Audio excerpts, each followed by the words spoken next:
Hey, welcome back, crewmates. Today we have another deck profile, the second deck that was in our feature match, the red-green Luffy Leader card.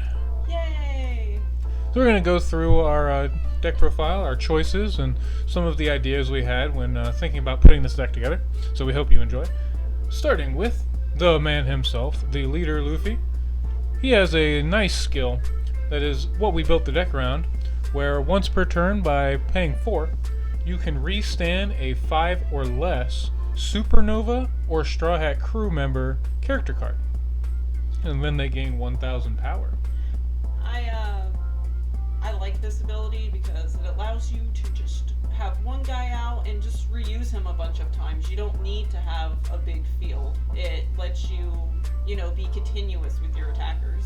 Now, this leader's strength comes in his efficiency of only needing one attacker to combo with, rather than maybe multiple cards in hand to do a 2-card combo. You only need one efficient attacker, and you can get double attack off. So, we're going to start out with our 1-drops. Alright. And our first 1-drop is We got Nami. 4 copies of Nami. She's a great card. This is the Nami that, when played, lets you check top 5 cards for any Straw Hat card, including events, and then just add it to your hand. Her effect is really good. I love that she is also not just the Straw Hat characters, but also the events as well. Which definitely comes in handy because we do have a few events that you will want to be able to search of, featuring Jet Pistol and even defensive cards like Radical Beam. And she has guard, which is great on her too, because in this deck, that is a problem that I run into, which is not enough guard. And also keep in mind, all of these little drops that just happen to be Straw Hats or Supernovas are possible to be restood with the leader and become attackers if they need to. Yeah, I've run into many times where I just had Nami on the field, I put 5 on her, 5 Dawn underneath her, and I'm able to attack with her and restand her again. And still have backup Dawn for if I need a event card to activate. Yeah, she's a great card. Yeah. We're going to move on to our first green card that we're featuring in the deck, which is going to be 4 copies of Jewelry Bonnie. She is very similar to Nami in that she lets you check top 5 cards for any Supernova card and add it to your hand. So you have a lot of the ability to search the top 5 for any pieces or utility cards that you might be looking for in a certain situation. It's a very flexible deck that way. Yeah, I really like using her effect to get Law or to get Round Table. So as you can see later on, we included an event that is a Supernova event, Round Table, which is also searchable off Jewelry Bonnie, which gives her an event in case you need it in a certain situation. So we're going to go ahead and move on to the next 1-drop that we have on offer, which is 4 copies of Otama. So Otama is very nice. First thing you notice is that she has 2000 guard, so she's just great to have in hand. But she has the potential to be combo piece and ways to get over large threats on the board, because on play, you're able to just lower anything you want by 2k for the turn. So by using that effect with something like a Jet Pistol, you can kill anything that's 8,000 or less. Or you can just make it a lot easier for you to just attack over with your multi-attacking characters thanks to your leader. A great character that I've used this on is the 8,000 Kid. When he hits the board, that I'm able to lower him and then use Jet Pistol on him. So moving on to a second green card, we have our 1-drop blocker in Capone. Now, Capone's a very efficient blocker. He's just a nice 1-drop, and you can search him out with your Jewelry Bonnie. Not much to say about that. He's just a nice blocker that if you need a blocker, you can effectively search it out if you have a Jewelry Bonnie available to you. So moving on, we have our next 1-drop blocker. We are also playing 3 copies of Chopper. Now, Chopper is the same concept as Capone, except for Nami. So this gives Nami the ability to search a blocker if the situation comes up and you need to wall up. And that'll actually round out our 1-drop count. Now for a little flex spot we were testing out in our only 2-drop in the entire deck, we have 1 copy of Sanji. Now Sanji's effect's very interesting, but it's also costly. You have to give up a life that'll go to your hand, and then he'll become a 7,000 attacker for the turn that you can restand with your leader. So he would be a 7 on the first swing, and then when you restand him he gains 1,000, so he would be an 8,000 attacker, and he has 2k guard. But he's more of a flex slot than anything. We're still looking around, maybe trying out, evolving the deck, seeing if there's anything else that would be better in this slot. But right now, he's doing alright. Alright, and now on to the 3 drops. Now, we're going to start talking about the main attackers of the deck, starting with our buddy Roronoa Zoro. In my opinion, one of the best cards in the deck. This card's very simple in what it does. It is a 3-drop, it has 5k, and it has Rush. It has the perfect stat line to just swing in on the leader. It can swing in as soon as it's played, and it works with your leader, so you pay for it. You can restand him, he's 6k, and he swings again, and he does not have to wait. He's probably the best card we have in the deck to work with the leader. Then on the next we have another attacker that we put in the deck that's very efficient with the leader. And that is our Nico Robin. We play 4 copies of her. Now she has a very nice effect that works very well with the leader. He says if there's a Dawn under her, when she attacks, you get to KO one of your opponent's characters that have 3,000 or less attack. So that is not once per turn. So what that means is if she restands and she swings again, she gets to pop a second card for no effort at all, really. And one of the great things that I love using her effect on are the smaller blockers. She will clean up any 1-drop blocker that you can throw at her, but she can also be a threat to slightly larger things that you might not think she'd kill, thanks to cards like Otama, which makes her reach higher, goes all the way up to 5,000, and then with a card like Round Table, allows her to clear actually any character in the game if you round table it. Very good card. So that takes care of the last main attacker in the 3-drop round, so that's 8, and with Nami and Sabota you'll see later, they're very capable of getting to them on a consistent basis. Our green 3-drop we play is 4 copies of Killer. He's a very efficient card. He's a trigger, so you get to play him if he gets in the damage, and he pops any 3 or less that's rested when he's played. So if your opponent has 3-drop attackers that you just don't want to have to worry about attacking into, you can just play the Killer and pop it. And it can be a definite surprise if you take a damage and get a Killer off the damage. And keep in mind, he is a supernova, so worst comes to worst, you get him off damage, you play him, maybe get his effect off, maybe not, but when it passes back to your turn, he can attack.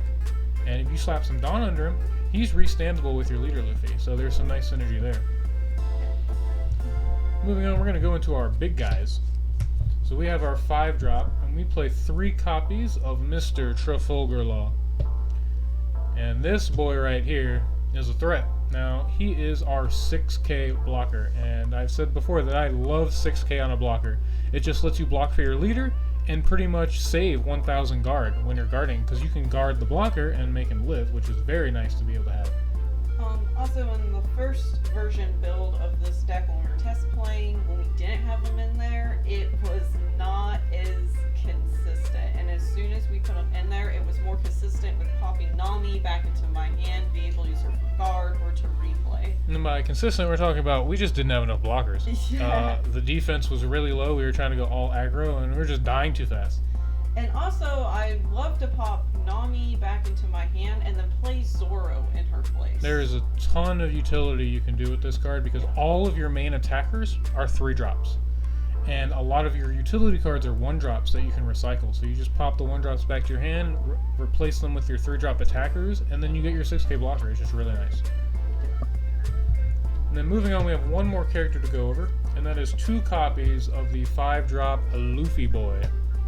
Now we're playing 2 copies of him. He has no guard, so we don't want to brick on him. And he's more of a late game card, because if you want to restand him with your ability, you're going to need at least 9 Dawn. 5 to play him, 4 to restand him. So you pretty much don't even want to play him until you're maxed out at 10, so that you leave 1 up. but he's really good for situations because he's 6k base. When you restand him, he's 7k.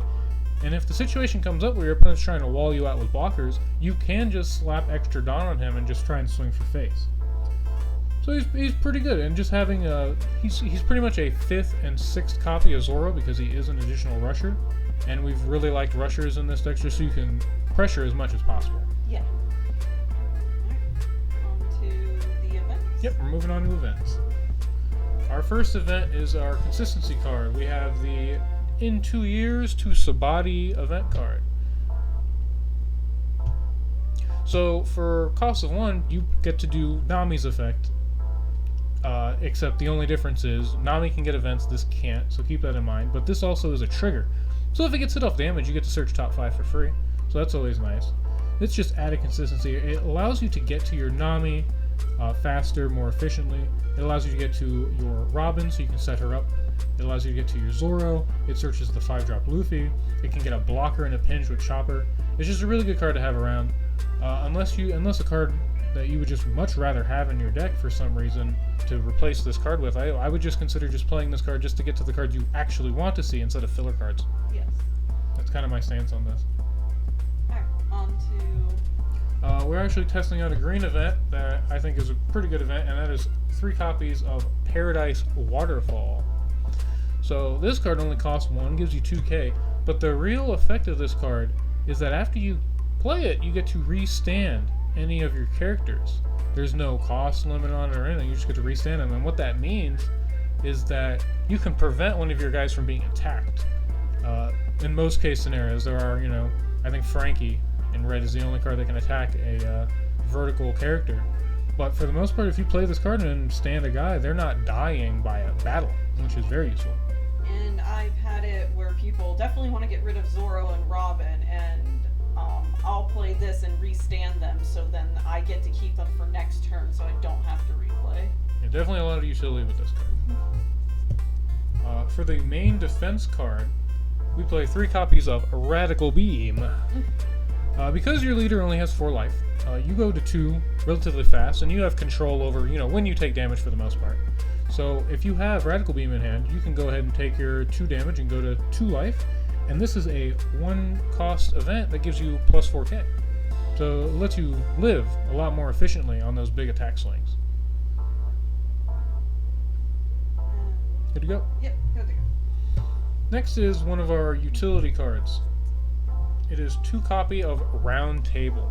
Now, this card is a personal favorite of our crew right now when we've been testing this card around. It is a 4-drop that lets you pick any character on the board and it will lose 10,000 power. And in this game, for what we know of, that means you will go into negatives if you are not 10,000 or above. So for instance, if you're playing against the green kid deck and they play the 8-drop kid, if you play Round Table on it, that is a negative 2,000 attack Eustace kid.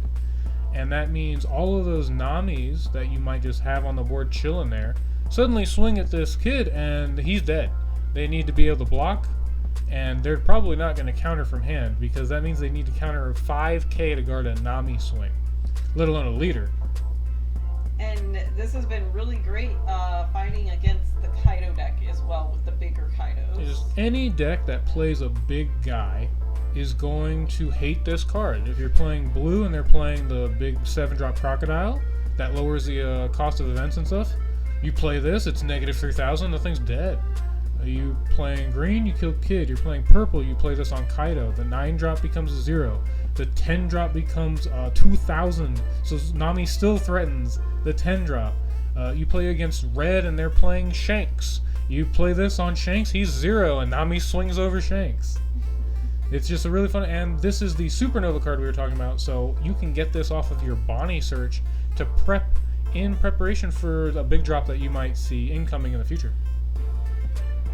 And then our last card is going to be 2 copies of our Gum Gum Jet Pistol. So this is just a very efficient removal spell, and with Otama, and possibly even Roundhouse, that we like to call it the Roundhouse. Yeah, I'm sorry. So with Round Table and Otama, you can really mess with the reach that this card has. So normally for 4 cost, you kill anything with 6,000 or less. But with Otama, that becomes 8,000 or less. And with round table, that becomes anything in the game. Of course, for that, that's 8 cost, so that's a lot of investment for one removal spell. But if you need to, you need to. But with the Otama, it's much more efficient. It only costs 5. 1 to play the Otama, bring their power down, and then you jet pistol them. So, for instance, we brought the example up where your opponent has the Eustace Kid, and he's 8k. So you pay 1, you play the Otama, you make him a 6k, and then you go ahead and pay 4, and you just punch his lights out, and he is gone. You don't have to worry about him. That is the last card in our red-green Luffy deck. So we hope you enjoyed the deck list, and we hope you enjoyed listening to our thoughts on some of our card choices. And go ahead and leave us a comment on decks you'd like us to build and maybe go over with you guys later on. And we hope you enjoyed. Thanks, guys. And we'll see you next time. See you next time.